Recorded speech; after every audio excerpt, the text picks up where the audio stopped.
मेरी आवाज़ क्लियरली आ रही है? आप लोगों को स्क्रीन शेयर हो रही है? Yes sir. Yes yes sir, sir. Yes sir. जी ओके सर। Okay right. तो लेट्स स्टार्ट और हम लोग थोड़ा सा पीछे से शुरू करते हैं and will talk about the complex number representation of vectors. आज कुछ हमने इसकी प्रैक्टिस करनी है कि how we actually use complex exponentials to solve problems related to trigonometric functions. और डिपेंडिंग हमारे पास कितना टाइम है will also talk about some vibration phenomena जो कि स्पेशली मल्टीपल फ्रीक्वेंसीज में अगर वाइब्रेशन सिग्नल्स इंटरेक्ट करते हैं तो बीटिंग फिनोमेना होता है। Will talk about that if you can. सही, तो लेट्स एक्चुअली स्टार्ट। हम लोग ने ये बात ऑलरेडी की हुई है कि complex numbers can be used to represent vectors. ठीक है, तो हमारी एनालॉजी ये है कि हमारा रियल एक्सिस जो है this is our x axis और हमारा इमेजिनरी एक्सिस है this is our y axis.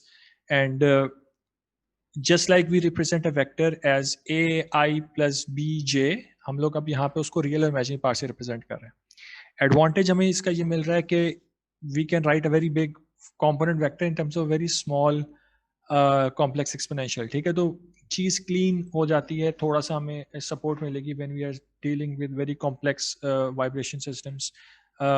Specially जब फोर्सिंग फंक्शंस कॉम्प्लिकेट होंगे वहाँ जाके ये चीज़ हमें हेल्प करती है। Right now things will be very simple and the basic instinct is कि इसका कोई फ़ायदा नज़र नहीं आ रहा, but at this point our objective is not to see कि इसका हमें क्या डायरेक्ट एडवांटेज मिल रहा है। इस वक्त हमारा पर्पस जो है इस चीज़ का वो है कि एक नई टेक्निक है जो कि आप वैसे पढ़ के आए हैं मैथमेटिक्स में, but in the context of our systems we want to just learn that technique. That is the basic idea. तो हम लोग ने जो काम किया था उसमें वी सेड कि if we have any vector and we are calling that vector a plus i b, we can represent that vector as the magnitude यानी amplitude a और उसका जो फेज है दैट इज थीटा, तो we can call it a exponential i theta. ठीक है, इसमें there is a relationship between these two forms. तो हम लोग इसको हम पोलर फॉर्म कहते हैं। This a and theta is polar form and this is rectangular form. इसमें दोनों के कॉम्पोनेंट्स जो हैं दे आर एट 90 डिग्रीज, इसलिए रेक्टेंगुलर फॉर्म है। इनकी कन्वर्जन के हमारे पास रिलेशनशिप्स अवेलेबल हैं, we can always go back and forth. ठीक है, और हमें जाना पड़ेगा। जो फंडामेंटल फार्मूला हमारा यूज़ हो रहा होता है everywhere that is the Euler's formula, हम इसी को यूज़ करते हैं। ठीक है, in going from polar to आपकी रेक्टेंगुलर फॉर्म। तो these are your rectangular components because एक रियल एक इमेजिनरी है और दिस बिकम्स योर फेस। तो ठीक है, अगर मैं साथ में यहाँ पे मैग्नीट्यूड भी मल्टीप्लाई करा दूँ तो if I multiply a here and a here then a cos theta and a sin theta becomes your rectangular components, the amplitude becomes a and the phase angle becomes theta. So you can always do that. ठीक है, we then said कि हम लोग instead of theta we can use omega t where omega t is a changing angle। तो omega t का मतलब हमारे case में सिर्फ एक वेरिएबल थीटा है। ठीक है, तो इसका हमें फ़ायदा ये हो रहा है कि we saw this last time around कि हम लोग अगर अपने किसी भी फंक्शन को डील करना चाह रहे हैं, हम लोग we are talking about simple harmonic motion and we have said before कि सिंपल हार्मोनिक मोशन का सोल्यूशन जो हमारे पास निकल के आता है that comes out to be a x of t, it will either be a sin और a cos, और उसको हम जनरली लिख देते हैं sin प्लस अ फेज एंगल। तो अगर cos होगा तो फेज एंगल 90 डिग्रीज बन जाएगा। ठीक है, this solution can be obtained directly using a complex exponential. सही है, और ये पूरी चीज it will come up later on. Right now हमारा ऑब्जेक्टिव एग्जैक्ट सॉल्यूशन निकालना नहीं है, तो हम वी आर जस्ट सेइंग कि अगर हम रोटेटिंग वेक्टर एक अज्यूम कर लें, rotating vector is just complex exponential with theta equals to omega t. इसको रोटेटिंग वेक्टर इसलिए कहते हैं because there is a rotating velocity है, रोटेशन वेलोसिटी इसकी ओमेगा अवेलेबल है और टाइम मल्टीप्लाई हो रहा है। इसका मतलब है कि this is actually changing it's angle with time, तो ये रोटेट हो रहा है। तो अब हम अगर इसका डेरिवेटिव लें दो दफ़ा तो हम इसकी रोटेशन वेलोसिटी रोटेशन एक्सेलरेशन भी निकाल सकते हैं। ठीक है, अब जाहिर है इसके दो कॉम्पोनेंट ये पोलर फॉर्म के अंदर है। ठीक है, बिकॉज इसमें ए भी आ रहा है और ओमेगा टी भी आ रहा है। This is the angle, this is your amplitude. तो अगर मैं इस चीज़ को कन्वर्ट करूँ रेक्टेंगुलर फॉर्म में तो I can actually find out the components as well. हमने जो इस स्लाइड के ऊपर बात की थी वो ये की थी कि the advantage of this approach is, एक एडवांटेज ये है कि the approach becomes very clean because exponential का जो आपके पास डेरिवेटिव और इंटीग्रल आ रहा होता है, that is exponential itself, plus एक सिर्फ कोफिशिएंट मल्टीप्लाई हो रहा होता है, तो we keep on repeating the same rotating vector in our solutions, ठीक है। तो रोटेटिंग वेक्टर आपका z वेलोसिटी के अंदर भी एग्जिस्ट कर रहा है और एक्सेलरेशन के अंदर भी एग्जिस्ट कर रहा है, with just there is just a coefficient multiplying है, सही है। अब तो अब since there are two parts to this, there is a real part and there is imaginary part, अगर मैं इन तीनों का रियल पार्ट उठा लूं, रोटेटिंग वेक्टर का, वेलोसिटी का, एक्सेलरेशन का, if I just pick the displacement, velocity, acceleration as the real parts, I will get one solution. तो मेरे पास a cos theta is the real part of this function. तो अगर मैं हमने बात की थी कि there is a real function, there is an imaginary function, we can apply that. सही, तो real apply करेंगे तो we only get the real magnitude. अगर हम imaginary function apply करेंगे we only get the imaginary magnitude without the I. तो इस चीज़ का अगर इस पूरे फंक्शन के ऊपर मैं imaginary function I हम अप्लाई कर रहा हूँ तो the answer is a sin omega t without the imaginary number I, सही से मैग्नीट्यूड आ रहा है। तो अगर मैं इन तीनों सॉल्यूशंस के ऊपर रियल फंक्शन अप्लाई कर दूंगा तो I will get a cos omega t as a displacement, omega a cos omega t plus sin t as a velocity, and omega square a cos omega t plus 180 as the acceleration. This is one solution, ठीक है, this is one solution. and इस solution में हमने real वाला part assume किया हुआ है, ठीक है। इफ इंस्टेड हमने हमारा जो डिस्प्लेसमेंट का फंक्शन था इन टर्म्स ऑफ साइन था, तो we can have this as well, ठीक है। तो we can take the imaginary function और इमेजिनरी का हमारे पास displacement in terms of sine आ जाएगी, velocity in terms of sine आ जाएगी, acceleration in terms of sine आ जाएगी। We did this last time, हमने किया हुआ था, the video is also up, you can watch that video lecture as well, ठीक। अच्छा, sometimes what will happen is that you are going to get responses with the phasing. Instead of having a simple sine omega t plus just a sine omega t, you are going to get sine omega t plus phi. That is something that is going to come up very often, और especially जब damping system involve हो जाती है तो phase angle आना शुरू हो जाता है। तो in this class we want to just see कि phase angle अगर आ रहा होता है किसी चीज़ के अंदर तो उसको हम कॉम्प्लेक्स एक्सपोनेंशियल्स में कैसे ट्रीट करते हैं। तो that's what we are going to focus on in this lecture, सही। इसके बाद हमने एक सिंपल रिप्रेजेंटेशन की हुई थी, again the discussion on this is there in the recorded lectures, you can go and talk about this. हमने इसमें जो मेन पॉइंट बताया था कि हमारे पास डिस्प्लेसमेंट, वेलोसिटी और एक्सेलरेशन में फेज डिफरेंस है। तो डिस्प्लेसमेंट और वेलोसिटी के बीच में 90 डिग्रीज का फेज डिफरेंस है और डिस्प्लेसमेंट और एक्सेलरेशन के बीच में 180 डिग्रीज का फेज डिफरेंस है। The phase difference in graph like this is not that apparent, ठीक है। बट अगर आप इसी चीज़ को कॉम्प्लेक्स प्लेन के अंदर as a rotating vector represent करेंगे तो it becomes very very clear. तो you very clearly can see that there is a 90 degrees phase difference between displacement and velocity and another 90 degrees between velocity and acceleration. तो ये बहुत अच्छी visual representation होती है to show phase differences. तो हमेशा systems को we'll see this कि it is easier to represent systems in this form, polar form, और उसमें आप systems के जो phase angles changes आ रहे हैं वो सब आप visualize कर सकते हैं, and we are going to utilize this later on in the course as well. अब आ जाते हैं आज के लेक्चर में। तो we are going to start talking about very simple things. तो हम लोगों ने बोला कि एक हमारे पास तीन फंक्शंस हैं। What we want to do is we want to first see कि इसको मैं कॉम्प्लेक्स एक्सपोनेंशियल में कैसे रिप्रेजेंट कर सकता हूँ। तो we are going to pick two of them and we are going to see their responses, और we are going to talk about something which is a complex amplitude and we will see what this is. सही, complex amplitude क्या होता है? हमें अभी तक पता है कि there is an amplitude, the amplitude here is 5, the amplitude here is 20, the amplitude here is 30, and we want to see what do we mean by complex amplitude, and we'll see that in this lecture. सही, तो let's start with the first function। तो मैं इसको f cos 50t plus 0.5 ले लेता हूँ, and what I want to do now कि मैं इसको, since this is cos and cos is the real part of the complex जो आपके Euler formula का, ठीक है। तो if I apply the real function on this complex exponential, it will give me cos. Just as a reference, let me just write this here.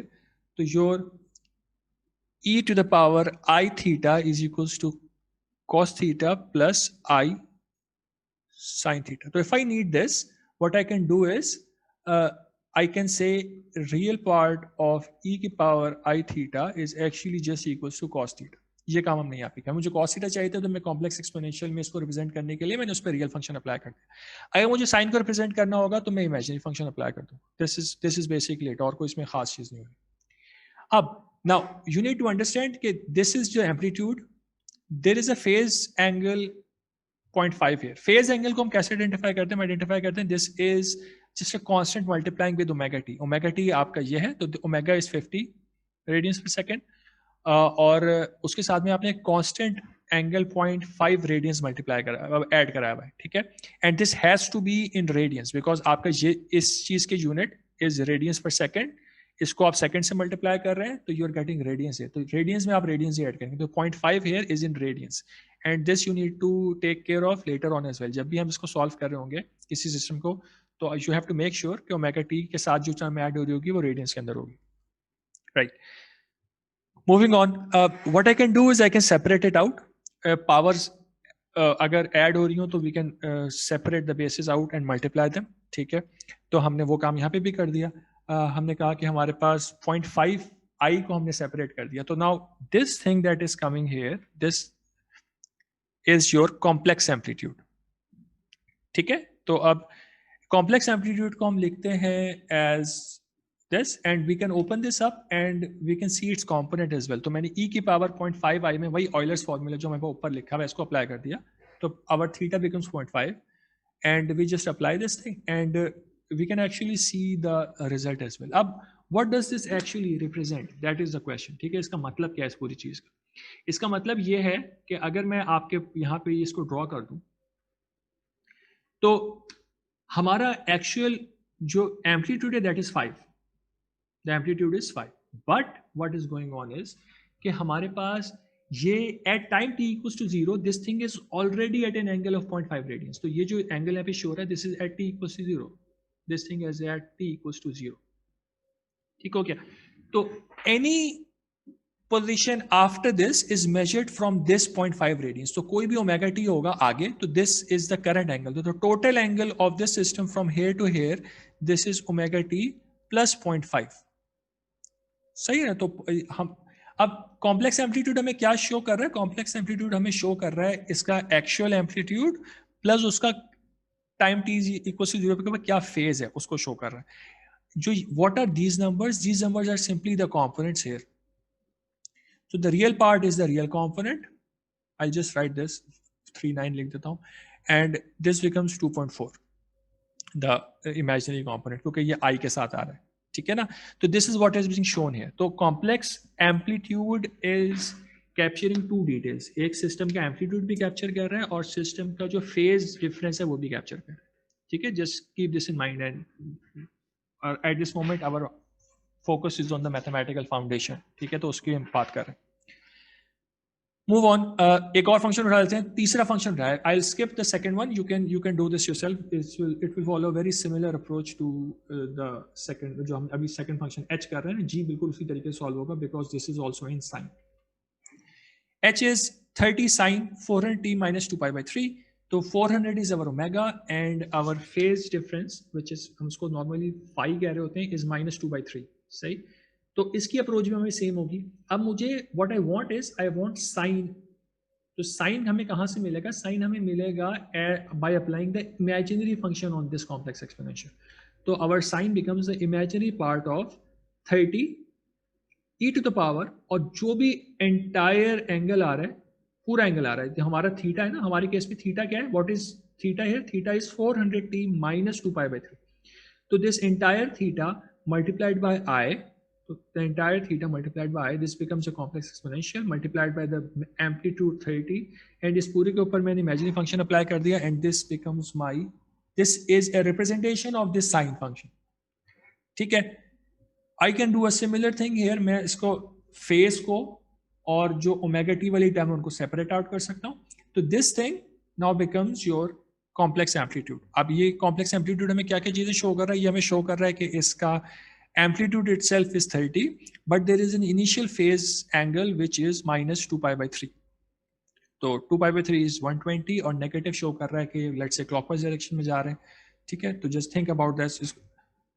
Complex amplitude मुझे अगर निकालना होगा, complex amplitude becomes just this जो हमने यहाँ पे complex amplitude लिखा है इसको मैं रेक्टेंगुलर कंपोनेंट से ओपन भी कर सकता हूँ and 30 cos 2 pi by 3 minus 30 sin 2 pi by 3. Why did I not put a minus sign here? Because cos minus theta becomes cos theta or sin minus theta becomes minus sin theta. तो Euler के जो फॉर्मूले हैं उनमें usually आप इस चीज़ को दो फॉर्मूले के तौर पे लिखते हैं. वी से कि e की power minus i theta is equals to cos theta minus i sine theta, and this is directly derived from here, because अगर आप यहाँ पे माइनस थीटा ले लें ओरिजिनल फॉर्मूले में, तो cos minus theta becomes cos theta which is written here, और sine minus theta becomes minus sine theta which is written hair.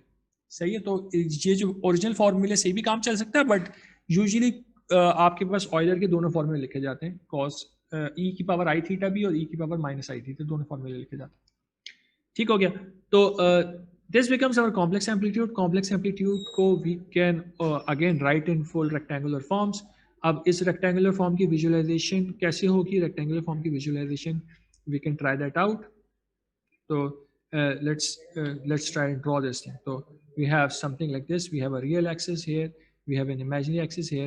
We have a positive real and a negative imaginary number. So I have a positive real number and a negative imaginary number. I'm somewhere here. ठीक है. इसको या ठीक है. तो this is the representation है. तो अब अगर आपके पास नेगेटिव फेज एंगल आ रहा है तो any omega T that you get here, this will be measured from this particular position. इस पोजीशन से मेजर हो रहा हो. ठीक हो गया. Just keep this in mind कि जो विजुअलाइजेशन करनी है आपने वो इस पॉइंट से करनी है जहां से जो ओमेगा टी स्टार्ट हो रहा है वो इनिशियल फेज के बाद स्टार्ट हो रहा है. Just this is a point which you need to understand. G वाले फंक्शन की अटेम्प्ट खुद कर लीजिएगा. It will follow very similar approach. तो we just want to find out the complex amplitude और उसके जो आपके पास कंपोनेंट्स निकल के आ रहे हैं, रेक्टेंगुलर कंपोनेंट्स, वो निकाल के प्लीज चेक दैट आउट. ठीक. If you have any question please stop me at any time and I encourage you to please stop me. ठीक है. इसको जितना इंटरेक्टिव बनाएंगे चीज को आप. जी बेटा. Sir, उसमें what did 30 mean? 30 and 5.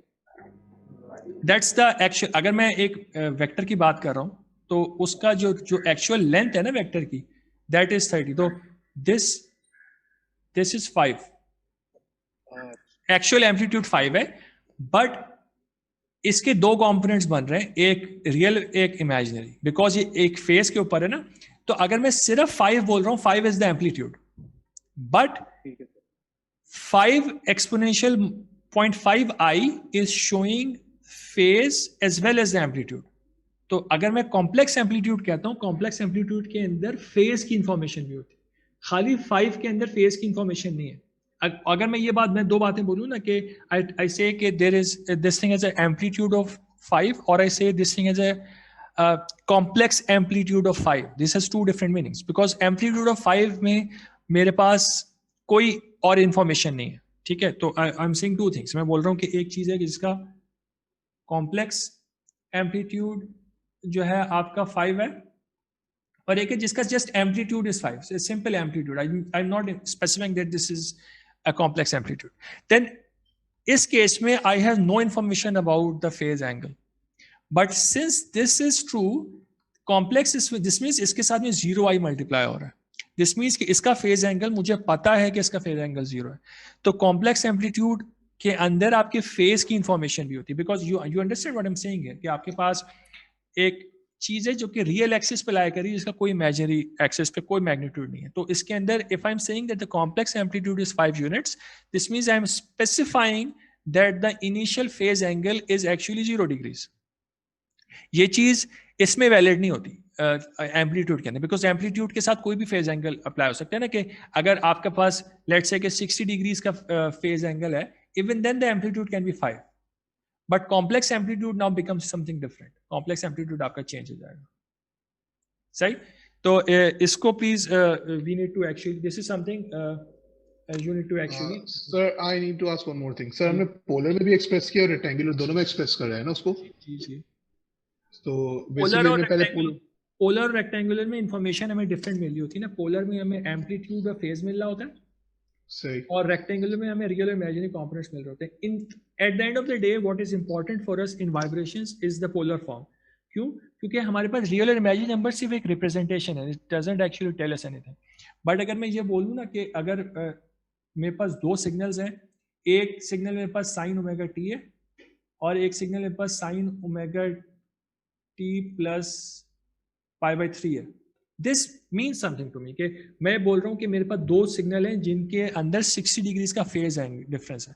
तो what is important to us in vibrations is the amplitude itself, because जो actual amplitude है, ये वाला amplitude, this amplitude is telling me the magnitude of vibrations. और जो फेज डिफरेंस है वो आपको ये बता रहा है कि आपका सिग्नल कितना लैग कर रहा है, कितना आगे जा रहा है. फॉर एग्जांपल मैं बोल रहा हूँ कि मेरा सिस्टम एक डैम्प्ड सिस्टम है, उसमें मैं फोर्स अप्लाई करता हूँ 10 साइन ओमेगा टी न्यूटन्स की, और मेरे जो रिस्पॉन्स लेट से आ रहा है that x is coming out to be 0.1 sine omega t minus pi by 3 millimetres. ठीक है, बहुत छोटी सी वाइब्रेशन हो रही है सिस्टम के अंदर. दिस इज टेलिंग मी कि मेरी जो फोर्स लग रही है, मेरा रिस्पॉन्स जो है वो थोड़ा पीछे चल रहा है. बिकॉज और डैम्पिंग में ऐसे ही होता है कि what we will find is कि जब भी मेरा सिस्टम एक डैम्प सिस्टम में फोर्स अप्लाई करूंगा तो बिकॉज ऑफ डैम्पिंग मेरे सिस्टम का रिस्पॉन्स जो है वो फोर्स को लैग करेगा. मेरी फोर्स थोड़ा तेज मूव कर रही होगी, मेरा सिस्टम उसको फॉलो कर रहा होगा at a certain phase difference. Will cover all of this, but right now what I want you to understand कि हमारे लिए जो फिजिकली इंपॉर्टेंट चीज है that is amplitude and phase angle. ठीक है, rectangular components is there for us to solve this. अगर आप फॉर एग्जांपल अगर आप इस चीज को ऐसे करते हैं कि आप इस वाले फॉर्म को किसी भी चीज को कोई भी अभी हम कॉम्प्लेक्स एक्सपोनेंशियल्स की एडिशंस भी करेंगे और वो हम रेक्टेंगुलर कंपोनेंट्स में कन्वर्ट करके करेंगे. But if you can do that maths in calculators directly then that's good enough, that doesn't really hurt us. ठीक है, तो उससे हमारा असल पर्पस तो रिजल्ट निकालना है. सही, तो I would encourage you to also explore your calculators कि उसमें कॉम्प्लेक्स नंबर्स का मोड आपको समझ में आ रहा है, how you can define complex numbers, complex exponentials कैसे कर सकते हैं, you know how to add complex exponentials, उसके बाद उनका रेक्टेंगुलर कंपोनेंट्स निकालने और उनके एम्पलीट्यूड ऑफ फेज निकालने. You should know how to do that. ठीक है, तो प्लीज इसको देख लीजिएगा. राइट, तो I move on from this. Okay, anything Umair कुछ कह रहे हो बेटा? सर पीछे वाली जो आपने एक टर्म थी 400t वाली, जो आप e to the power i 400t, उसको हमने निगलेक्ट कर दिया क्या? नहीं, निगलेक्ट नहीं किया. आपका if we talk about let's talk about this one. ठीक है, ऊपर है तो मैं यहाँ पे कर लेता हूँ. अच्छा, दिस आवर एक्चुअल रिस्पॉन्स, मेरा जो रिस्पॉन्स है ना, जो मेरा f का फंक्शन है, the function f is now my complex amplitude. ठीक है, complex amplitude times e to the power 50t का रियल पार्ट. a प्राइम मेरे पास क्या है? What is a prime? a prime is this complex number. मैंने neglect नहीं किया, this is just the amplitude, complex amplitude. ये तो सिग्नल है ना जिसमें टाइम भी आ रहा है, तो टाइम वाला पार्ट इज रिटेन्ड. टाइम वाला पार्ट कहीं जा नहीं रहा. सही, टाइम वाला पार्ट कहीं लूज नहीं हुआ. हमने यहाँ पे जो चीज लिखी थी, we only wrote the complex amplitude, और कुछ भी नहीं लिखा था. सही है, हमने सिर्फ एम्पलीट्यूड की बात की थी, पूरे फंक्शन की बात नहीं की. The function itself becomes, you multiply this. Okay, now एक और एग्जांपल इसकी देखते हैं. what we want to do in this, again this is just practicing कि हम कॉम्प्लेक्स एक्सपोनेंशियल प्रैक्टिस करें. वो एग्जांपल ये है कि मेरे पास एक फंक्शन v गिवन है which is 12 sin 25t minus 4.5, और उसको मुझे डिकम्पोज करना है into pure sine and cosine, and you can do this very easily with the formula of sine alpha minus beta. आप कर सकते हैं, आप अल्फा माइनस बीटा करें, this becomes your alpha, this becomes your beta. Alpha minus beta के फॉर्मूले से open कीजिए, it becomes sine alpha cos beta minus sign beta cos alpha, and you will get this. ठीक है, but we want to see कि complex exponential से काम कैसे होगा. कॉम्प्लेक्स एक्सपोनेंशियल से करने के लिए will first write this function and we'll represent this thing in terms of the imaginary complex exponential. ठीक है, complex exponential हमने लिखा, ये पूरी चीज हमारा थीटा बन गया. ठीक है, तो this becomes your theta e की power i theta multiplied by the magnitude amplitude 12. इसका imaginary part is our sine function. ठीक है ना, तो we wrote this up, तो this becomes our, this represents now our sine wave. अब मुझे इसको अगर open करना है, I'll do the exact same thing. I'll take out the phase angle. ठीक है, मैं फेज एंगल अलग कर दिया.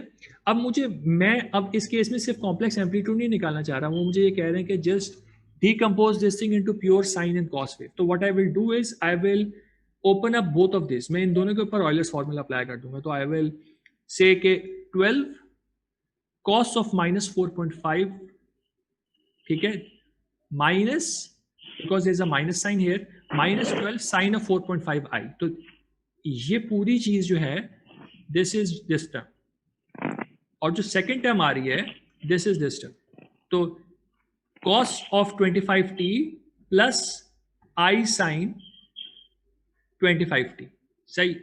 Now what we can do is we can multiply, और इसमें दो टर्म्स आ रही हैं, दोनों में आप सबको मल्टीप्लाई कर दीजिए, you end up with 4 terms. ठीक है, आप इसको मल्टीप्लाई करेंगे, आपके पास 4 टर्म्स आ जाएंगी. इसमें जिस चीज का आपने एक्चुअल ख्याल रखने में वो करना है कि आई भी आपस में मल्टीप्लाई हो रहा होगा. ठीक है, तो रियल पार्ट से रियल पार्ट मल्टीप्लाई हुआ, you get a real number. ठीक है, तो दिस इज 1. ठीक है, सेकेंड टाइम क्या हुआ आपका कि हमने इसी चीज को इमेजिनरी पार्ट से मल्टीप्लाई कराया. ठीक है, तो we can multiply this thing with this and we end up with an imaginary number, because यहाँ पे एक इमेजिनरी नंबर आ रहा था. सेम काम यहाँ पे होगा कि आपने इसको इससे मल्टीप्लाई कराया, you end up with an imaginary part because there is 1i here. और जब मैंने दोनों इमेजिनरी नंबर को मल्टीप्लाई कराया तो imaginary times imaginary becomes I square which becomes -1. यहाँ पे एक माइनस ऑलरेडी था तो there will be a plus sign. तो you can try this thing. ठीक है, इसको मल्टीप्लाई करके देख लीजिएगा, it's written there, you can try this thing. तो हमने बेसिकली सिंपली दो ब्रैकेट्स में दो टर्म्स आ रही थी, उनको मल्टीप्लाई करा के ओपन करा दिया and we end up with 4 terms. अब इस पॉइंट पे what we can do is we can apply our imaginary function. So we have an imaginary function here. So we only need, out of these 4 terms, we only need the terms which are imaginary. वो कौन सी term है? एक ये term है और एक ये term है. तो जब इमेजिनरी फंक्शन अप्लाई करते हैं तो only the imaginary magnitude comes out without the i. तो हमारे पास जो रिजल्ट निकल के आ रहा है that is 11.7304 cos 25t minus 2.5295 sin 25t.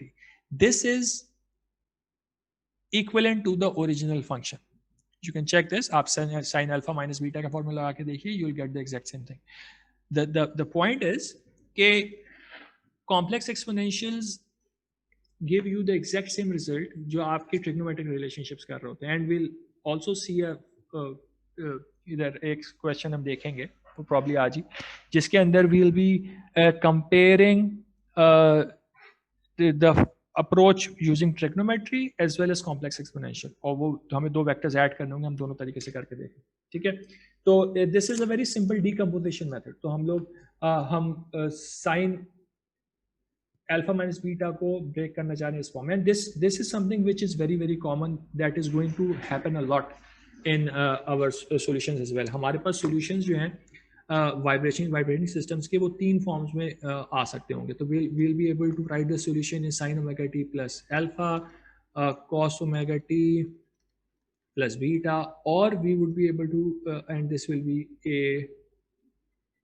or we would be able to write this as sin omega t plus a2 cos omega t. हम ये इन तीनों फॉर्म्स में सॉल्यूशंस को लिख रहे होंगे और we'll be able to interchange them. तो this entire approach is actually useful for us later on. सही है, तो इस वजह से ये चीज यहाँ पे आपको बताई जा रही है. ठीक है, तो ये जो सारा हम काम कर रहे हैं, this will later on be used to actually write x of t. हम जो हमारे वेरिएबल्स होंगे ना, जिस हम सॉल्यूशन निकाल रहे होंगे, हमारा एंड ऑब्जेक्टिव ये है कि जो हमने इक्वेशंस ऑफ मोशन डेवलप किए हैं, we want to solve them to find the displacement variable as a function of time. और once we are getting that, उधर हमें कुछ जो भी मैनिपुलेशंस करनी होंगी, वो यूजुअली वो ट्रिग्नोमेट्रिक फंक्शन निकल के आते हैं because it's to and fro motion, और उसमें we can actually write that down. अच्छा, एक क्वेश्चन आया हुआ है, दैट इज ओके, क्वेश्चन ये कि how do we actually pick the real and imaginary part. Okay, देखें, हमारे पास what we have is basically, I come here, मेरे पास जो ऑयलर्स आइडेंटिटी है, it is this. We have 2 functions, एक रियल फंक्शन है और एक इमेजिनरी फंक्शन है. रियल फंक्शन का answer is the real magnitude which is cos theta, and imaginary function का answer is the imaginary magnitude. तो अब अगर मैं कहूं कि मुझे ये sin थीटा गिवन है and represent this in terms of the complex exponential. तो first of all इस formula के अंदर sine is the imaginary part. तो this means कि this thing is actually equal to the imaginary part of the complex exponential. अगर same काम मुझे cos के लिए करना पड़ेगा तो this thing is the real part. तो I would apply the real function to this. तो मैं उल्टा जाना चाह रहा हूँ. तो मुझे पास एक cos का फंक्शन है, sin का फंक्शन गिवन है, and we want to represent that in terms of complex exponential. Cos is always the real part, sin is always the imaginary part. Just remember that. ठीक है? Right. So let's move on. तो अभी what we have here is मेरे पास अभी I have enough time. So what I'm going to do is this when this session ends, I'm going to take a break. ठीक है, मैं 5 minute की break लूंगा because we have 2 lectures this week. ठीक है, तो हम लोग 5 मिनट की ब्रेक लेके then will join back. So 5 minute जब जैसे ही सेशन खत्म होता है 5 मिनट्स के बाद आप रीज्वाइन कर लीजिएगा. उससे थोड़ा सा आप लोगों को ब्रेक भी मिल जाएगा एंड वी कैन रीस्टार्ट. ठीक, we still have time to actually look at this numerical. Right, तो अब नो इट्स एक्चुअली 6.5 मिनट्स. मेरे पास 6.5 मिनट्स, मेरे पास 6.5. अच्छा, if it disconnects then we will stop there and we'll restart whenever we come back. ठीक है, 5 minute के बाद जब भी डिस्कनेक्ट होता है we'll rejoin after 5 minutes, after a 5 minute break. ठीक है, ठीक है. तो अगर हम इसकी now what we want to see is कि अगर हमारे पास multiple harmonics available हो, कि हमारे पास 2 functions available हो sin या cos की फॉर्म में and we want to add them together, तो we have actually 3 approaches. एक तो ये कि मैं trigonometric relationship अप्लाई कर लूँ, या फिर मैं रोटेटिंग वेक्टर्स से ग्राफिकली रिप्रेजेंट करके I can do vector addition, head to tail rule वाली चीज़ कर लूँ, या फिर मैं कॉम्प्लेक्स अलजेब्रा यूज़ कर लूँ. ठीक है, तो मैं तीनों मेथड से एक हम न्यूमेरिकल का देखते हैं एंड जस्ट टू सी कि हमें कॉम्प्लेक्स एक्सपोनेंशियल से ऐसी एक्चुअली कोई फायदा हो भी रहा है कि नहीं हो रहा है. तो दैट्स द बेसिक आइडिया. तो the question is कि we have 2 functions, एक है 10 cos omega t, एक है 15 cos omega t plus 2. ठीक है, तो एक में फेज एंगल आ रहा है, एक में फेज एंगल नहीं आ रहा है, and we want to add them together. So the first approach is which you already know at this point, आप लोग पीछे करते हुए आ रहे हैं, और that is कि आप इसको trigonometry से add कर सकते हैं. That is possible. तो अब we expect that our answer in this case, अगर मैं इन दोनों को add करूंगा मेरा आंसर इस फॉर्म में आएगा. Omega T will remain the same, क्योंकि अगर आपकी 2 फंक्शंस या 3 फंक्शंस ऐड हो रहे हैं और सब में आपके की जो रोटेटिंग फ्रीक्वेंसी है, जो नेचुरल फ्रीक्वेंसी सेम है, then the resultant also has the same natural frequency. Phase, क्योंकि दोनों का फेज डिफरेंट है, एक में फेज 0 है, एक में फेज 2 रेडियंस है, तो जो मेरा रिजल्टेंट है उसका फेज एंगल कुछ और आएगा. ठीक है, और मैग्नीट्यूड भी जाहिर है कुछ और आएगा. तो this is what I expect my answer to look like, वो यहाँ पे लिखा हुआ है. ठीक है, we want to add x1 and x2 to get this resultant. तो what we can do is हम लोग इसको ओपन कर सकते हैं. तो अब मैं यहाँ पे ट्रिग्नोमेट्री अप्लाई कर रहा हूँ, तो what I'm going to do इसमें cos alpha plus beta का फॉर्मूला अप्लाई करूँ. तो I'm going to say cos omega t plus alpha is equals to a cos omega t cos alpha minus sin omega t sin alpha. तो this is just the first part here. Equality की left hand side लिखी हुई है यहाँ पे मैंने. This is equal to my right hand side, which is 10 cos omega t plus 15 cos omega t plus 2. और फिर मैंने सेम काम इधर भी किया हुआ है. तो cos omega t plus 2 के ऊपर I have applied the formula for alpha plus beta cos. तो repeat the same thing. ठीक है, इसके बाद हमें क्या करना पड़ेगा? We'll have to collect the coefficients of cos omega t and sin omega t, because cos omega t और sin omega t variables हैं, बाकी constants हैं सारे. cos omega t के कोफिशिएंट्स का लिख दिया आपने, sin omega t के कोफिशिएंट्स लिख दिए दोनों साइड पे आपने, and since these are variables coefficients will be equal on both sides. तो हमारे पास हम करेंगे कि हम दोनों साइड्स के ऊपर कोफिशिएंट्स को कंपेयर करा सकते हैं, cos omega t और sin omega t, and that actually gives us a cos alpha and a sin alpha. तो a cos alpha is equals to 10 plus 15 cos 2 and minus a sin alpha is equals to minus 15 sin 2. तो minus हटा दिया हमने यहाँ पे, तो we end up with something like this. ठीक, इससे मैं a भी निकाल सकता हूँ. तो I can find out the magnitude a. Magnitude निकालने के लिए what we can do is we can just apply Pythagoras theorem here. तो a cos alpha plus a cos alpha का square plus a sin square alpha का square becomes a, right? Because cos square alpha plus sin square alpha becomes 1. So this becomes this, or right hand side this square plus this square ka under root will give me actually what I need, a. These are the rectangular components, ठीक है? तो ये मेरा real component है, ये मेरा imaginary component होता है, ठीक है? दो rectangular components हैं, दोनों को आप Pythagoras theorem से ऐड कर दीजिए, you end up with the total amplitude which is 14.15 units. ये units हमने यहाँ पे specify नहीं किए हुए, this can be any units. ठीक हो गया. एंगल कैसे निकलता है? एंगल निकालने के लिए आप दोनों को डिवाइड करा दीजिए सेकंड वाली टर्म से. तो साइन अपॉन कॉस लेना, साइन अपॉन कॉस करेंगे आपके पास टेंजेंट अल्फा आ जाएगा. So 15 sin 2 divided by 10 plus 15 cos 2, tangent inverse ले लिया, you end up with the angle which is 1.3 radians. This is the approach that is the trigonometric approach. It's not that long, but इसमें आपको trigonometry के फॉर्मूले लगा के थोड़ा सा राइटिंग वाला काम ज़्यादा है, ठीक है? Just remember that what we have done here. कोई क्वेश्चन था आनंद? आप ऐसा ना बोलो. जी बोलो. कुछ रिपीटेड फ्रॉम द टॉप एक बार फिर से एक्सप्लेन कर सकते हैं? क्या चीज? पूरी चीज ऊपर से सर, कंपेयरिंग कोएफिशिएंट से नीचे वाली चीज. आज ऊपर हमने सिर्फ ये किया है कि हमारे पास दो फंक्शंस अवेलेबल हैं, हमें उनका सम चाहिए ना. तो हम ये कह रहे थे कि जब ये दोनों ऐड होंगे तो जो रिजल्टेंट आएगा ना उसका ज़ाहिर है amplitude will be something else. एक का एम्पलीट्यूड 10 है, एक का 15 है, बट इन दोनों का फेज भी डिफरेंट है. तो एक का फेज 0 है, एक का फेज 2 है. तो जो उनका फेज एंगल आएगा रिजल्टेंट का वो भी कुछ और होगा. तो phase will be alpha and amplitude will be A. ठीक है? तो हमारा x1t plus x2t का फॉर्मूला आपने ओपन किया तो यहाँ cos omega t cos alpha minus sin ये तो मैं कह रहा हूँ कि ये मेरा आंसर ये आना चाहिए. ठीक है? अच्छा. This is what I am expecting as an answer. मैं एक्सपेक्टेड आंसर लिख रहा हूँ यहाँ पे. Is equals to x1 plus x2. तो यहाँ पे मैंने ये जो cos omega t plus alpha लिखा है, दिस इज माई आंसर, ये मेरा आंसर है. उसको मैंने ओपन कर दिया और राइट हैंड साइड पे भी मैंने x1 लिख दिया और x2 लिख दिया और फिर मैंने x2 को भी ओपन कर दिया. ठीक है. ठीक है? अब मोस्ट लाइकली जो है वो सेशन एंड होने वाला है. तो what I am going to do is I am going to end this here. और क्योंकि अगला वाला शुरू करने का फायदा नहीं है, will take a 5 minutes break. Exactly 5 minutes के बाद मेरे पास 12:10 हो रहा है, तो 12:15 के ऊपर I am going to restart the session और विल कंटिन्यू. ठीक है?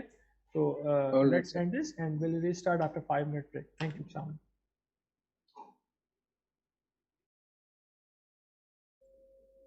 Right. So we'll restart. ठीक है? And what we want to do now is basically हम दूसरे method पे move करना चाह रहे हैं, which is we can't actually do graphical method just by drawing something. वो आपको ज़ाहिर है कि properly to the scale चीज़ बनानी होती है, but we just want to see कि how does considering trigonometric ratios as vectors, rotating vectors हमें कैसे हेल्प कर रहा है चीज़ों को ग्राफिकली सॉल्व करने के लिए. ठीक है? तो for that what I am going to do, हम उधर आ जाते हैं, आगे आ जाते हैं. हम देखें यहाँ पे हमारे पास जस्ट कंसीडर कि हमारे पास क्या है. हमारे पास दो फंक्शंस हैं, एक 10 cos ओमेगा t है, एक 15 cos ओमेगा t प्लस 2 है, राइट? एंड दिस मीन्स कि हम इनको दो रोटेटिंग वेक्टर से रिप्रेजेंट कर सकते हैं. तो I am going to just write those rotating vectors here. हमारे पास x1 would actually give me the I'm not writing the real function, I'm just trying to write a rotating vector. ये किस rotating vector का part? So it's 10 e to the power I omega t. This is the function. ये वाला component किस rotating vector का? That is 15 e to the power I omega t plus 2. This is what we have here. सही है? अब since these are vectors, we are saying these are vectors, we can add them graphically as well.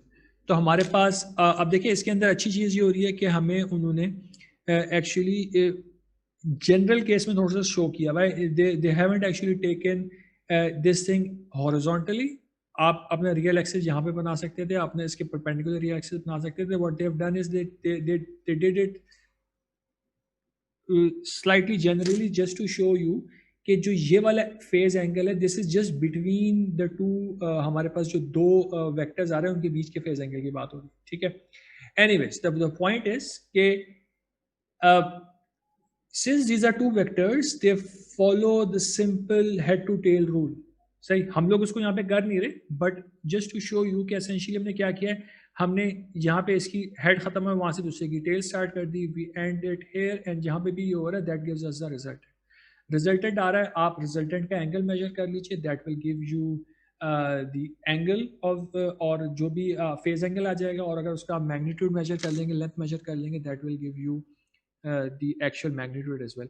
This is not something we are trying to do here directly, but this is just something to show you कि representing a trigonometric ratio as rotating vectors has implications। ठीक है, हम अब इस पे vector mechanics के फॉर्मूले trigonometry के ऊपर अप्लाई कर, ठीक है। This is just something you should think about कि actually what we are trying to do है।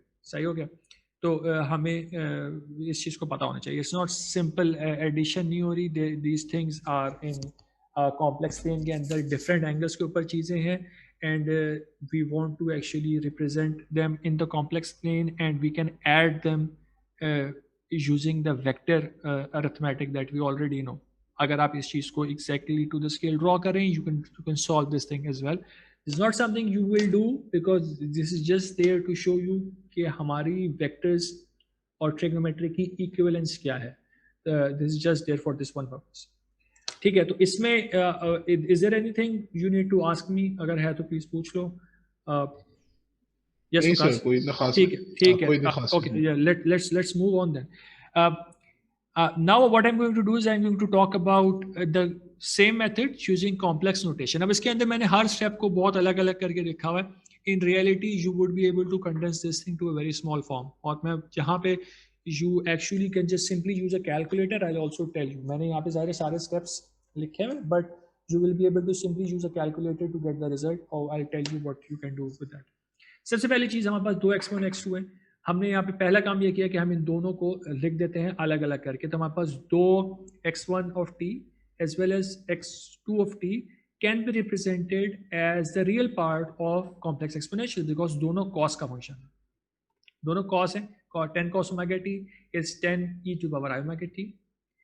15 cos omega t plus 2 becomes the real part of 15 e to the power I theta, theta is omega t plus 2, तो 15 e raised to the power I omega t plus 2। ठीक हो गया, ये चीज़ भी हो गई, दोनों फंक्शंस आ गए। Now we need to add them together. You need to remember one thing, if I say कि add two real functions, add two exponentials together, आपको ये मेक श्योर करना है कि आप उनके आप ये काम तो कर सकते हैं कि लेट्स से कि एक आपके पास ये टर्म है और अगर ये टर्म है, यू कैन डू दिस कि आप इन दोनों को एक रियल फंक्शन के अंदर ले आइए, and you can do this. But this thing is only possible when you have the same function here. You can't do this to a real and an imaginary function। सही है? तो क्योंकि हमारे पास अभी real functions है, तो what we can do when we add them together, when we want to add them together, we can simply bring both of them in within the same real function। Same real function के हमने दोनों चीजें ले ली, ठीक है। Left hand side के ऊपर मैं भी आ रहा हूँ, ठीक है। The point I want to make is let's assume कि आपके पास यहाँ पे sin omega t होता, तब हम क्या करते हैं, तब हमारे पास x1 बन जाता as the imaginary part of a1 e to the power I omega t। Then we would not have been able to do this. हम ये काम नहीं कर सकते कि हम रियल फंक्शन कॉमन ले लिया। इसका हल ये निकलता है कि sine and cos are interchangeable, तो you can introduce a phase angle and you can get a result out of it, ठीक है। तो अगर मैं इसको साइन को कॉस में कन्वर्ट करता हूं तो it becomes, since it is positive, cos positive मेरा फर्स्ट क्वाड्रेंट में होता है, सेकंड में नहीं होता, तो I would say cos omega t minus pi by 2, and this I can write as a real part of e to the power I omega t minus pi by 2। Now you need to understand what I did here. This is important because this thing usually causes trouble to students। आप sin और cos को directly using the complex exponential add नहीं करा सकते because एक imaginary part बन रहा है, एक real part बन रहा है। But if you manage to convert both of them into either imaginary or either real, दोनों को सेम में कर दीजिए, then you will be able to do that, possible होगा, ठीक है। तो हमने उसको अगर साइन होता उसको कॉस में कन्वर्ट कर देते, then both of them would have been in real and we would have been able to add them together। अभी हमारे पास ये कॉम्प्लिकेशन नहीं है, अभी हमारा काम आसान है। जी बेटा। सर आप फेस चेंज ऐड करने की वजह से तो हम इसको वाइब्रेशंस के लिए हम लोग यूज करेंगे, तो वाइब्रेशंस की ओरिएंटेशन बिल्कुल चेंज नहीं हो जाएगी? नहीं, देखो, think about it, cos omega t का जो भी, if I say x is equals to cos omega t and if I say x is equals to sin omega t plus 90, these are one and the same thing.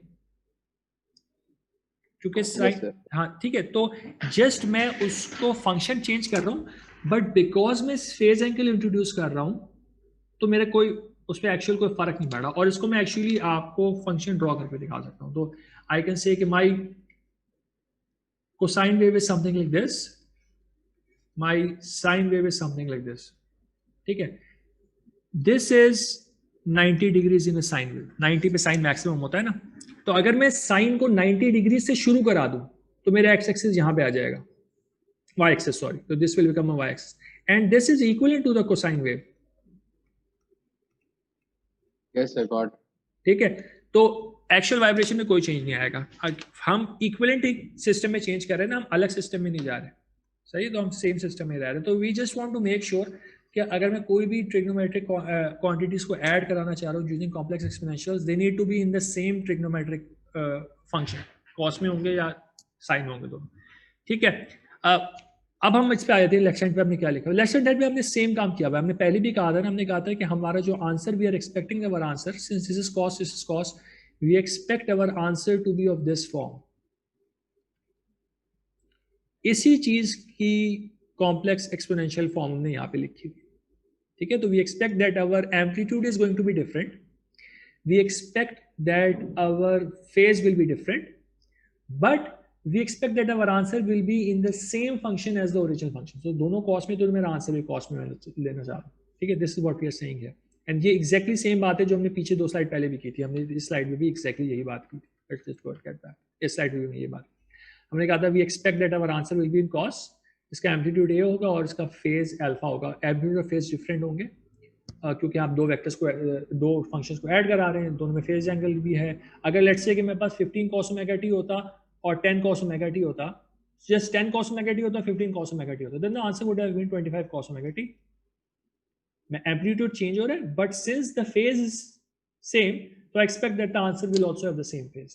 But इस case में क्योंकि दोनों का phase different है, तो I expect that my phase in the final answer will also be different. तो मैंने यहाँ पे उस फेज को कैटर किया. सेम काम, इसी बात को हमने वहाँ पे कॉम्प्लेक्स एक्सपोनेंशियल फॉर्म में लिख दिया, बस और कुछ भी नहीं किया. ठीक है, अब see what we did here. अब हमने ये काम क्या किया, हमने कहा कि इसके अंदर this thing here, I can say कि this thing is actually 15 e to the power 2i and e to the power I omega t. जो काम हमने पीछे सीखा था ना कि हम कॉम्प्लेक्स एम्पलीट्यूड को अलग कर सकते हैं, तो हमने यहाँ पे कॉम्प्लेक्स एम्पलीट्यूड को अलग कर लिया. Now this becomes your actual amplitude. ठीक, और आपका जो फाइनल आंसर है, let me just, this is the final answer form you have. और अब हम a और अल्फा एक्चुअली निकाल सकते हैं. तो यहां पे I am going to show this to you पूरा सॉल्व करके, but at this point you can use a calculator. You can define two complex numbers. एक को आप डिफाइन कर दीजिए एज 10, एक को आप डिफाइन कर दीजिए 10 एंगल 2 रेडियंस. ठीक है, आप पोलर फॉर्म में कॉम्प्लेक्स नंबर्स को लिख सकते हैं कैलकुलेटर के अंदर. Simply add them together and you are going to get an answer जिसका आपको एम्पलीट्यूड पता चल जाएगा और एंगल भी पता चल जाएगा. तो you, this thing will be much shorter than the trigonometric method, because इसमें आपको एक्चुअल कोई कैलकुलेशंस खुद से नहीं करनी पड़ेगी. जस्ट राइट दिस, और आपके पास कैलकुलेटर यूज करने की फैसिलिटी बढ़ गई है because of the use of complex numbers. आप इसको दोनों को कॉम्प्लेक्स नंबर्स को आप अपने कैलकुलेटर से ऐड कराइए. You are going to get a which is the amplitude and alpha which is the phase. Right now we are going to see कि ये क्या आ रहा है and we are going to do the complete solution. खुद से करके देखेंगे, but you don't need to do this exercise in any assessment. Just write using my calculator I found this, I'll accept that. मुझे calculator use करने से कोई मसला नहीं होता. ठीक है, the purpose here is not for you to actually learn how to solve complex numbers, it is to apply them. सही है, right? So let's see what we can do here. हमने यहाँ पे क्या किया है, हमने एक्चुअली इसको सॉल्व करना है इसका. तो what we can do is, this is my complex exponential जैसे पहले आ रहा था उसी तरीके से कॉम्प्लेक्स एक्सपोनेंशियल, सॉरी कॉम्प्लेक्स मेरे पास एम्पलीट्यूड आके I can open this up using the Euler's formula. 10 plus 15 cos 2 plus I 15 sin 2. Real parts को ऐड करा दीजिए, इमेजिनरी पार्ट्स को ऐड कर दीजिए, टू रियल पार्ट्स, तो 10 प्लस 15 cos 2 ऐड होके आपके पास एक आंसर आ जाएगा और 15 sin 2 का आपके पास एक आंसर आ जाएगा. दिस इज जो कॉम्प्लेक्स एम्पलीट्यूड. इसको you can again convert back to your polar form if you want. तो पोलर फॉर्म में जाने के लिए we can take the apply Pythagoras theorem on it. This square plus this square का under root you will get the amplitude. और अगर मैं imaginary divided by real का tangent inverse करूँगा, I'm going to get the angle. So this is basically your amplitude and phase ये निकल के आगे. But this entire exercise is not needed on your part. You can just as easily use a calculator and get this step done directly. तो यहाँ पे as soon as you get to this point, अगला step you can directly write this. तो इस पॉइंट के बाद you can directly write this thing using a calculator. तो you skip all of this maths and the chances of error will also reduce. So I will encourage you to use your calculator. जी वकास बेटा बोलो. Sir वो function किस तरीके से use करना है, इसकी एक शॉर्ट हैंड वीडियो बना के आप व्हाट्सएप ग्रुप पे बेटा calculators, there are so many different calculators, even in model to model चीजें. Sir class wise normal general जो होता है सब यूज करते हैं. बेटा यूट्यूब कर लो ना. मेरे पास एक्चुअली वो वाला कैलकुलेटर नहीं है. I have old school calculator जो सिंगल डिस्प्ले वाला होता था ना. अच्छा. I will tell you what you need to do. There is going to be a mode of complex numbers in it. आपके पास जो मोड्स होते हैं उसके अंदर कॉम्प्लेक्स नंबर का मोड होगा. You go to that mode. उसके बाद आपके पास कैलकुलेटर के ऊपर किसी भी नंबर के ऊपर आई का सिंबल भी, इमेजिनरी नंबर का सिंबल भी डिफाइंड होगा और एक जगह पे पोलर फॉर्म भी डिफाइंड होगी. आर एंगल थीटा करके डिफाइंड होगा, कुछ होगा. तो एक आपके पास बटन होगा जिसपे एंगल का खाली एक जो एंगल होता है ना, एक्यूट एंगल, एक ट्रायंगल सा, हाफ ट्रायंगल सा बना हुआ होगा. तो you will be able to enter let's say 10. Angle का बटन दबाएंगे आप और उसके बाद you can enter any angle in it depending on कि आपका कैलकुलेटर रेडियंस में सेट है कि डिग्रीज में सेट है. उसमें आपने एंगल डिफाइन करना होगा. And once you define that, this becomes a complex number. And you can write this complex number plus any other complex number and you say equal to, आपके पास answer निकल के आ जाएगा. सर हो गया, सो मिल गया सारे ऑप्शन. ठीक है. तो बस it's pretty straightforward and once you get a hang of it, this will save you a lot of time. तो और ज़ाहिर chances of error भी reduce हो. तो please do that. Okay. And I encourage everybody to try this क्योंकि exam के time पे फिर मसला होता है. तो पहले से करके देख लें and so that you have a hang of it when we have any assessment or anything. ठीक हो गया. और कोई क्वेश्चन इसमें नहीं है? तो लेट्स मूव ऑन. ओके. एक और बेसिक सा सवाल है, बिल्कुल एग्जैक्टली सेम चीज है, जस्ट टू रीइंफोर्स, और इसको मैं क्विकली गो थ्रू करूंगा. I have two functions. I have function x and I have a function x1. ठीक है. x is actually the result of x1 and then the function x2. तो x1 plus x2 is x. तो हमारे पास जो equation आ रही है वो जा रही है. इसमें मुझे x पता है और x1 पता है, मुझे x2 निकालना है. तो मुझे x1 क्या पता है, x क्या पता है, x is actually 2 sin omega t plus pi by 6 and x1 मुझे क्या पता है, x1 is sin omega t minus pi by 3. I want x2, तो I can rearrange everything and I can get an answer. but यहाँ पे मैंने पहला काम ये किया हुआ है कि मैंने इनको कॉम्प्लेक्स एक्सप्लेनेशन में चेंज किया हुआ है. तो फॉर दैट साइन है, साइन को हम we are going to take it to the imaginary function. Imaginary of, अब देखें अब हमारे पास क्या हो रहा है, just remember how we do this. This becomes your angle theta. So this thing becomes 2e to the power I theta. सही है. उसके ऊपर we are going to apply the imaginary function. तो this is what we are doing. तो imaginary of 2e to the power I theta is the entire angle which is inside. ठीक है. तो ये पूरी चीज अप्लाई कर दी. सेम काम हमने दूसरी साइड पे भी कर दिया. This entire thing is your angle जो omega t minus pi by 3 आ रहा है. तो it becomes e to the power I omega t minus pi by 3. उसके ऊपर मैंने imaginary function apply कर दिया. I want x2, so I can rearrange this thing. So I just brought this thing और color coded है just so that you can follow everything. कौन सी term किधर जा रही है. ठीक है. I can bring everything in. तो अभी मैंने क्या काम किया, मैंने दो, just look what is happening here. दो टर्म्स थी, दोनों imaginary functions थे. You can bring them together into a single imaginary function. But again वो वाली लॉजिक आपने जहन में रखनी है कि इमेजिनरी और इमेजिनरी फंक्शंस को आप एक अंदर एक साथ जमा कर सकते हैं ऐसा नहीं हो सकता कि एक रियल हो एक इमेजिनरी फंक्शन हो and you bring them into a single function. तो अगर आपके पास लेट्स से यहाँ पे एक कोसाइन होता तो we would have introduced a 90 degrees phase angle and converted it into sine, ठीक है, और ताकि दोनों इमेजिनरी फंक्शन बन जाए, ठीक है। Same imaginary function a function के अंदर हम दोनों को ले आए, ठीक है। इसके बाद मैंने ये काम किया कि मेरे पास फेज भी है दोनों के अंदर और मेरे पास ओमेगा टी भी है, तो मैंने फेज को अलग कर लिया, ओमेगा टी को अलग कर दिया। I took I omega t common outside, whatever is left here is my complex amplitude. Again, at this point you can take out your calculators. Calculator के अंदर this would be simply defined as 2 angle pi by 6. Calculator के अंदर exponential लिखना होता है, आपका angle का usually formula होता है, तो 2 angle pi by 6 minus 1 angle minus pi by 3. You do this and it is going to give you पहले वो आपको रेक्टेंगुलर फॉर्म देता है, so it is going to give you something like this and you can convert it into this form. तो directly calculator पे आपके पास answer आ जाएगा, ठीक है। But again here we will actually see कि इसका क्या आंसर निकल रहा है, कैसे निकल रहा है। तो हमारे पास complex this is my complex amplitude, ठीक है, और कॉम्प्लेक्स एम्पलीट्यूड को से हमें पास एक फेज आ रहा है, एक एम्पलीट्यूड है, एम्पलीट्यूड यहीं पे लिखा हुआ है, फेज को हमने वापस ओमेगा टी के साथ मल्टीप्लाई करा दिया। This is your answer. इसको I can actually rewrite this thing as a2 sine omega t plus alpha by 2, ठीक है। आई कैन डू दिस क्योंकि हम इसमें इमेजिनरी फंक्शन अप्लाई कर रहे थे, ठीक है। अभी मुझे a2 और अल्फा 2 निकालना है। We can do that. a2 और अल्फा 2 निकालने के लिए व्हाट वी विल डू, हम सेम काम करेंगे। हमारे पास दो फंक्शंस हैं, इनको हमें ओपन करना पड़ेगा in terms of Euler's formula. Real में रियल ऐड करा दें, इमेजिनरी में इमेजिनरी ऐड करा दें। फाइनल फॉर्म आ रही है इसका, आप एम्पलीट्यूड और फेज एंगल निकाल लीजिए and this is basically it, आपके पास आंसर आ जाएगा, ठीक है। तो is there any problem in this entire thing? इसमें कोई भी प्रॉब्लम हो? अप्रोच हम 2-3 दफ़ा देख चुके हैं। इसको डायरेक्ट कैलकुलेटर से कर सकते हैं ना हम लोग?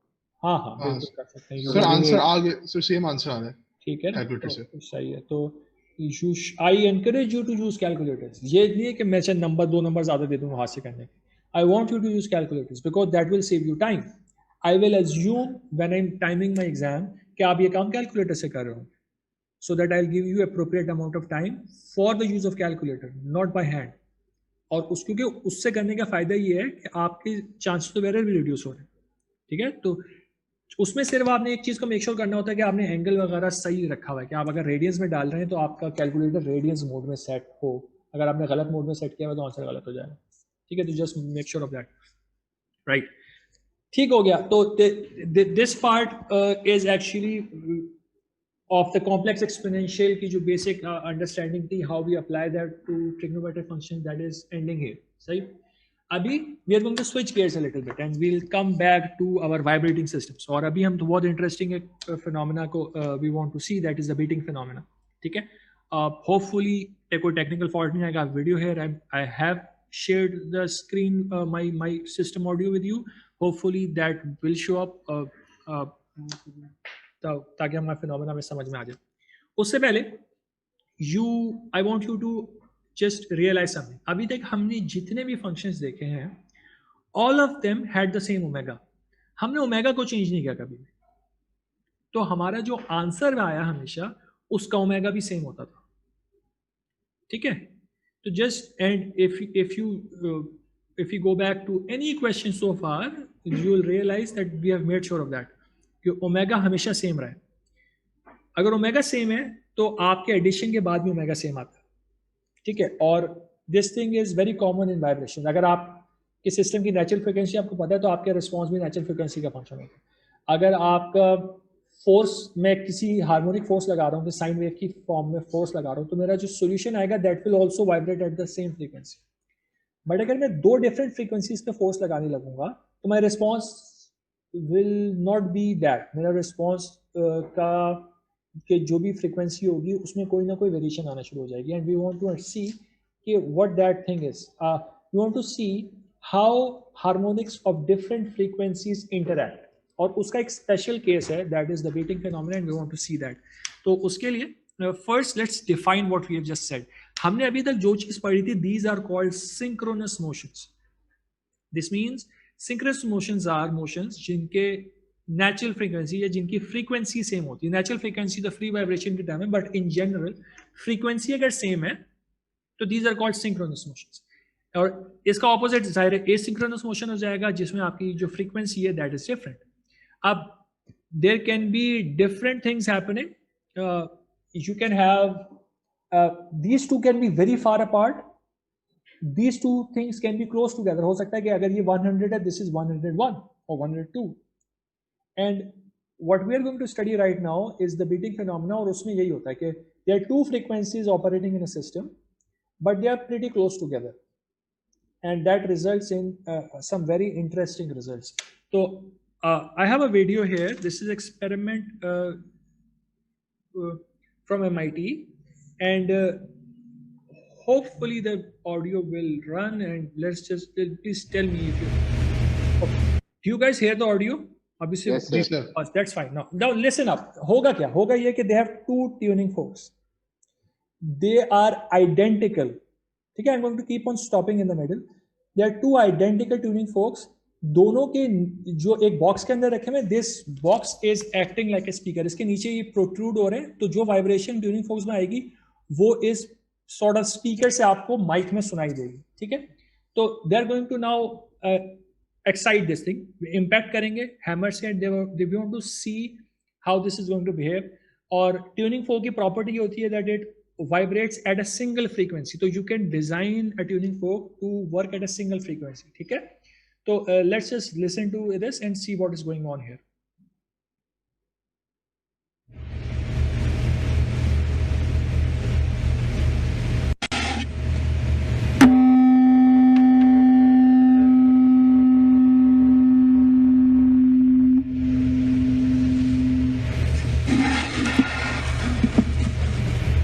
Now this is an interesting part. Please focus what is going on here.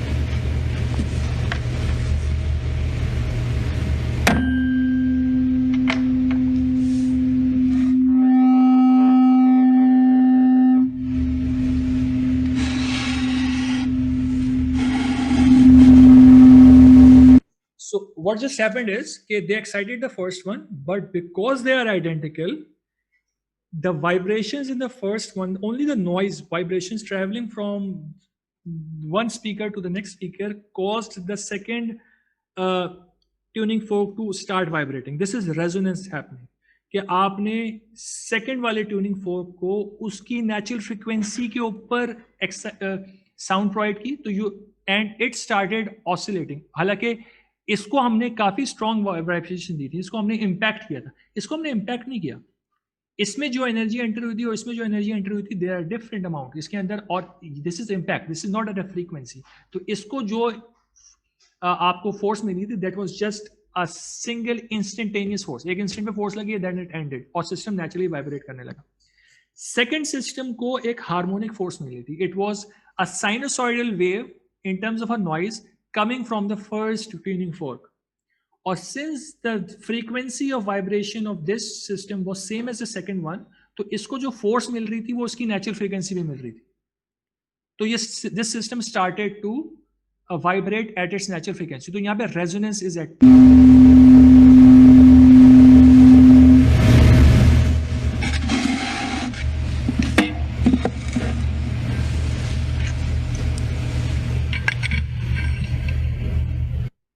They have added a mass to the second tuning fork.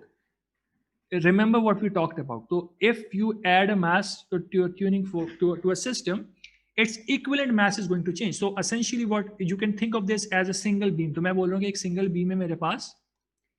इस single beam की first natural frequency कोई इसकी कोई ना कोई natural frequency होगी. But if you add a mass here, तो इसका beam का mass है और यहाँ पे मैंने एक additional mass point mass add कर दिया. तो जो natural frequency, that is K equivalent upon M equivalent. So M equivalent has now changed because of this mass. So the natural frequency of this second tuning force will change. So see what will happen.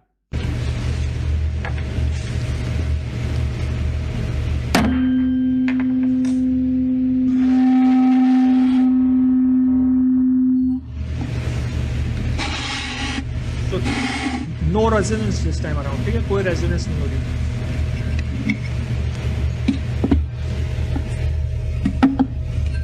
Now the interesting bit, ठीक है, अब now think about what is going on. We have actually now two tuning forks, दोनों की natural frequency different है. Since we have added a mass here, इसकी natural frequency change हो गई है, but since this secondary mass is small, इन दोनों की natural frequency में जो डिफरेंस है that is not a lot, so their frequencies are actually pretty close together, ठीक है. So that's what you need to keep in mind with what happens next. कि दो systems हैं, दोनों की नेचुरल फ्रीक्वेंसीज यानी ऑसिलेटिंग फ्रीक्वेंसी यानी asynchronous motion है, omega 1 omega 2 are close together.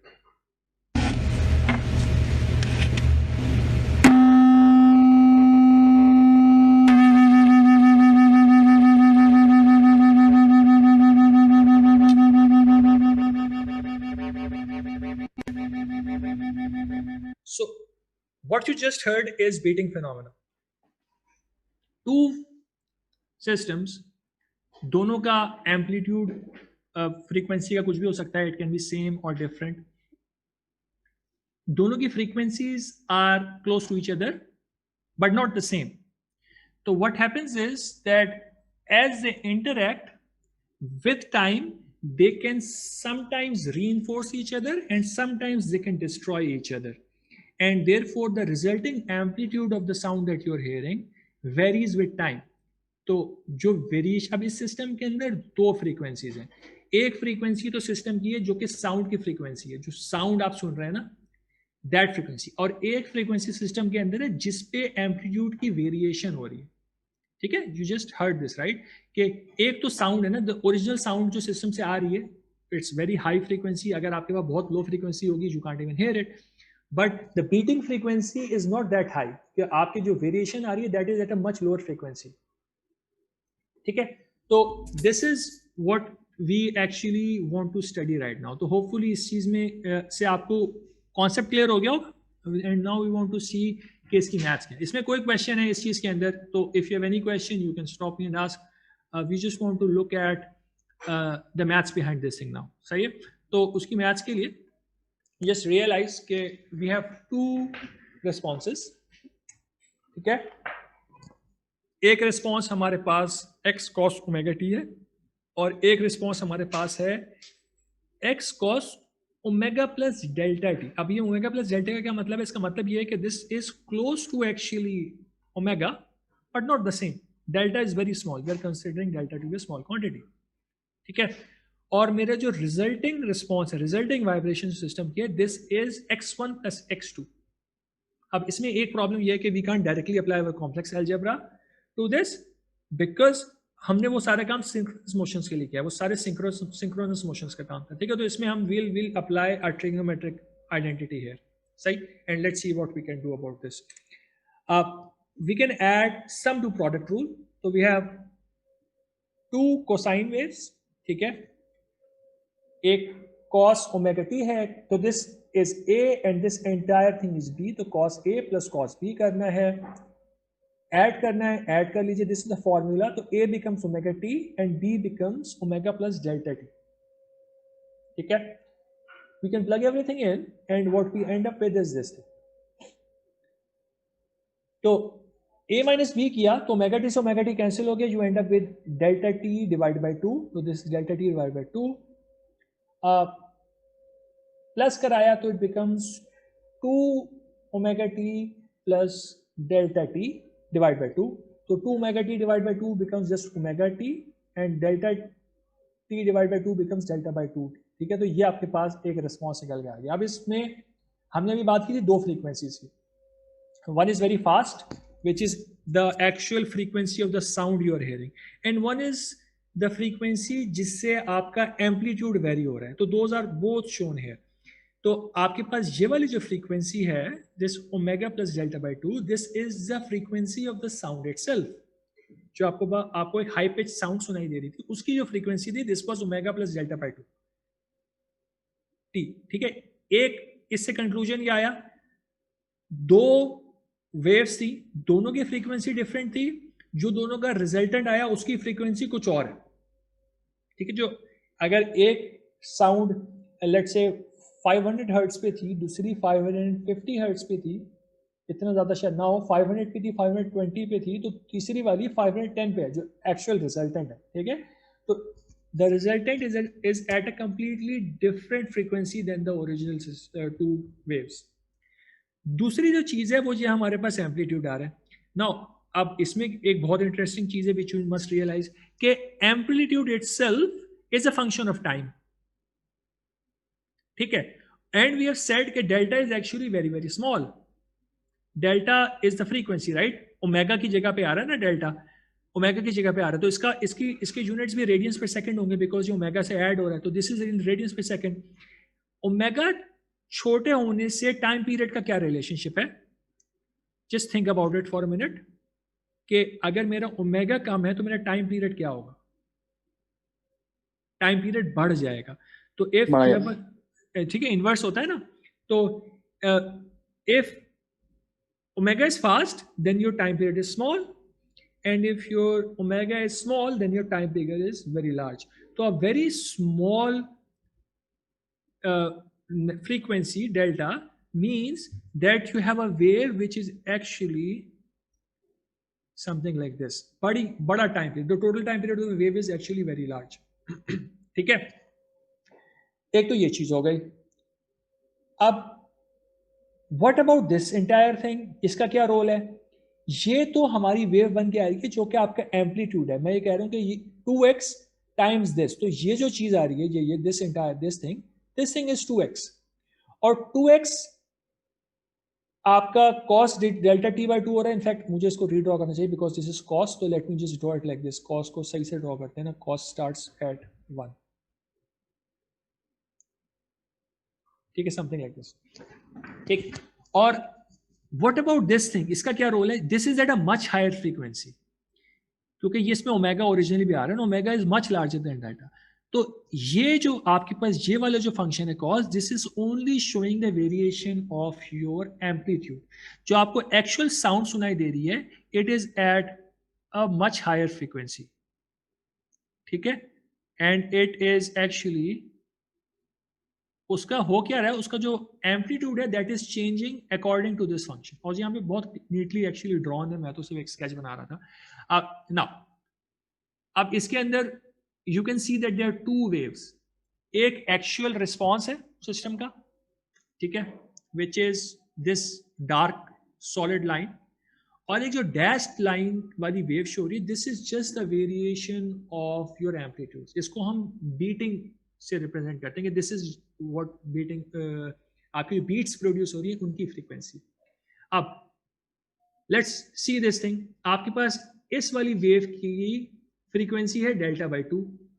Delta by 2 means कि the wave is something like this, right. अब एक वेव के अंदर how many actual beats are there? अगर एक वेव में ले रहा हूं, एक वेव के अंदर देयर आर एक्चुअली 2 बीट्स। एक दफा यहां से स्टार्ट हुआ एम्पलीट्यूड मैक्सिमम, फिर एम्पलीट्यूड मिनिमम हो गया, फिर दोबारा मैक्सिमम, फिर दोबारा मिनिमम हो गया। तो जो एक आपके पास cos डेल्टा बाई 2t आ रहा है, इसके अंदर यू हैव 2 बीट्स, सही है। तो this is not your beating frequency. Beating frequency is actually twice this. इस एक वेव के अंदर आपके पास 2 दफा बीट्स प्रोड्यूस हो रही है, तो our beating frequency is actually delta, ठीक है। और you do you remember omega to time period जाने का क्या फॉर्मूला होता था? Omega is equals to 2 pi by 2 time period, तो time period becomes 2 pi by omega, and omega here is हमारी बीटिंग फ्रीक्वेंसी इज डेल्टा, तो our beating period is 2 pi by delta. This is depending कि आपका difference कितना है दोनों frequencies में, यानी दोनों वेव्स के अंदर। ये डिफरेंस कंट्रोल करेगा कि आपकी बीटिंग कितनी फास्ट है कितनी स्लो हो रही है। तो if the difference is small then you have a much larger, आप टाइम पीरियड बढ़ जाएगा। लेकिन अगर डिफरेंस बड़ा है then this will start to reduce, सही है। मतलब कि ये फ्रीक्वेंसी कम होना शुरू हो जाएगी। अच्छा, ये do you understand the concept behind the beating? Then hopefully वो जो वीडियो थी उससे concept clear हो गया होगा. We just want to reinforce the maths. अभी please, if you have any question at any point, either write it in the chat or just ask me directly. The floor is open for your questions. If you have anything to ask, please do that. अभी हमने जो यहाँ पे point make करना है, that is कि हमारे पास एक beating time period है जिसकी हमने अभी बात कर ली है. This thing is related to delta and not delta by 2. ठीक है, तो डेल्टा बाई 2 के अंदर there are 2 beats and this is frequency. तो जितनी ज्यादा फ्रीक्वेंसी होगी उतना छोटा टाइम पीरियड होगा ना. तो अगर मुझे एक बीट के लिए चाहिए तो I need a higher frequency. तो हायर फ्रीक्वेंसी डेल्टा के अंदर, डेल्टा फ्रीक्वेंसी के अंदर you have one single beat. ठीक है, सिंगल बीट की बात होगी. This is the point I am trying to make. Time beating period is related to delta and the actual response is a combination, right? So basically we are actually done with this, so we'll end this thing. Was conclude karna hai, I had to rejoin this thing. I did not actually look at the time. दोबारा लिखने की जरूरत नहीं है. Chat में attendance हो गई ना, सेकंड लेक्चर की अटेंडेंस जिसने लिखनी थी लिख दी. अगर किसी ने सेकंड लेक्चर की अटेंडेंस नहीं लिखी थी वो दोबारा लिख दे, वरना लिखने की जरूरत नहीं. Okay Okay, so this is, we're going to stop this here, ठीक है? And next time around, I'll upload this. There are two actually web apps which actually you can use to actually study this phenomena, and one of them will actually generate the sound as well. So if you decide, if you set the frequency and everything of two different ways, you can actually see how the sound is changing, and it's very interesting. I'm going to talk about this in the next class, ठीक है? And with this we are actually done with this. ठीक है, तो मैं इसको यहाँ पे अगली क्लास में थोड़ा सा डिस्कस कर दूंगा and then we'll start the next topic of harmonic analysis. इस चीज़ में if there is any question ask me right now. एक मुझे let me just make one point. कल सेक्शन बी वालों का क्वेश्चन आंसर सेशन है which will happen online now. So you guys don't need to come to the university. ठीक है, I'll be available. So there are actually two subsections, B1 and B2 designated there, and since we are doing it together, so I'll just do it in one of them. ठीक है, मैं एक में कर दूंगा. I'll announce the time. We'll probably do it in the first one. ठीक है, we'll listen to this. I'll upload this lecture today, and if you have any questions, tomorrow we do not have a new topic. We will have a question answer session about anything, any problem you have from the previous lectures. तो अगर topic 2, topic 3 में से कोई मसला है वो भी पूछ लें, इस topic में से कोई मसला है वो भी पूछ लें. And on Thursday we are going to again have a lecture, live session होगा, और फिर Monday को section A वालों का question answer session है. तो any problem from today to Thursday, कोई भी problem आए वो आप लोग Monday को मुझसे भी पूछ सकते हैं. अभी वकास क्या सवाल था बेटा, पूछ लो. सो वो यही कि टाइम टेबल दोबारा रीएडजस्ट करवाना है इस वजह से, क्योंकि अब तो जाहिर सी बात है ऑन कैंपस हो नहीं रहा और ये सब कुछ हो रहा है, तो हमारे ज्यादातर क्लासेस जो है वो ट्यूसडे एंड थर्सडे को क्रैम्प अप हो गई, तो बकिया दिन को भी यूटिलाइज करवाना है. हाँ जी, वो we are going to do that, ठीक है, because now labs will not take up that much time. We just वही प्री लैब वाला काम ही होगा लैब के अंदर, तो we'll take care of that, ठीक है. But we are in the process of doing it, ठीक है, वो हो जाएगा. तो इस week we are going to continue with this. Next week से पता चल जाएगा हमें क्या करना. सही है सर, मेरा एक सवाल था. जी फारूक. सर आप मुझे ये जरा समझा सकते हैं, मुझे ग्राफ समझ में आया नहीं. बीटिंग फिनोमेना का जो ग्राफ है वो आप जरा फिर से एक्सप्लेन कर दें प्लीज. मैं ये कह रहा हूँ, देखें इस ग्राफ के अंदर there are two different phenomena करें. एक फिनोमेना है जो कि आपकी एक्चुअल वेव को रिप्रेजेंट कर रहा है. This solid line, this is the sound wave. Basically जो हमने साउंड का एक्सपेरिमेंट देखा था ना, this is the sound wave that you are going to listen to. Actually ये sound wave है. So dash line है, this is not an actual wave. This is just the variation of the amplitude.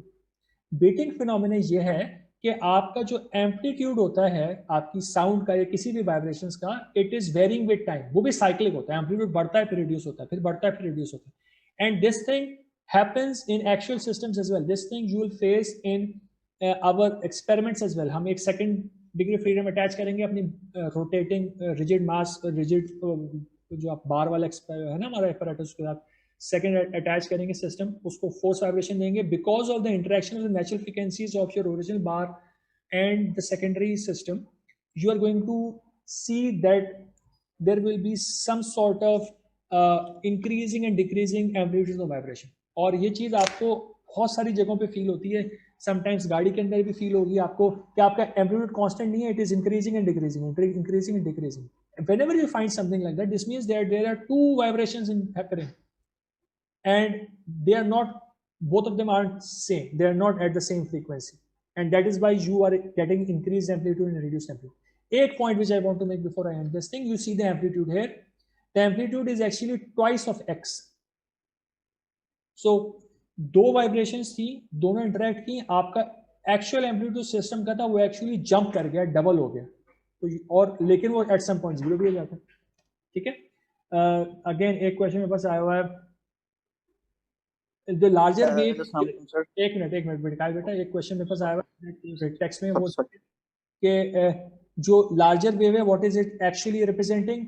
That larger wave is actually representing just a variation of the amplitude. It's not a physical wave, it's just the variation of how the amplitude is changing with time. ठीक है. और वो physically आपको beats की form में increasing और decreasing amplitude जो सुनाई दे रहा है, that is being shown by this dash wave. ये कोई एक्चुअल वाइब्रेशन नहीं, this is not a sound that is being produced, this is just that increasing this decreasing amplitude. अब बोलो बेटा मिकाइल क्या कह रहे थे आप? सर मेरा क्वेश्चन ये है कि बीट्स जो होती हैं वो इंटरफेरेंस होती हैं between two frequencies, so is it different from noise? Noise is just a single, वो तो कुछ भी हो सकता है ना. It's noise is essentially, normally हम कहते हैं कि रैंडम फ्रीक्वेंसी साउंड होती है जो कि वेरिएबल फ्रीक्वेंसी होती है, उसको हम नॉइज कहते हैं. It's not a very well defined tone. Single frequency की जो भी साउंड होगी ना उसको हम कहते हैं टोन. ठीक है, it's a single tone, one frequency. But noise is usually classified as something random. But right now what we are seeing is an interaction of two different tones. दो डिफरेंट फ्रीक्वेंसी सिग्नल्स हैं, उनके interaction है, और जाहिर है उसमें interference हो रही है, constructive as well as destructive. जी ठीक है जी सर. चलो फिर ठीक है, let's end this thing, and inshallah tomorrow we are going to have the question answer session for section B, and on Thursday we are going to have a live session again, and let's continue with this again. Keep on asking questions please. I really enjoyed कि तुम लोगों ने questions पूछे, and please increase this frequency even just to make sure कि आप लोगों को चीज़ें समझ में आ रही हैं. And see you tomorrow section B inshallah. बाकी सबको inshallah we'll meet on Thursday. Assalamu alaikum. अल्लाह हाफ़िज़ सर. Allah Hafiz.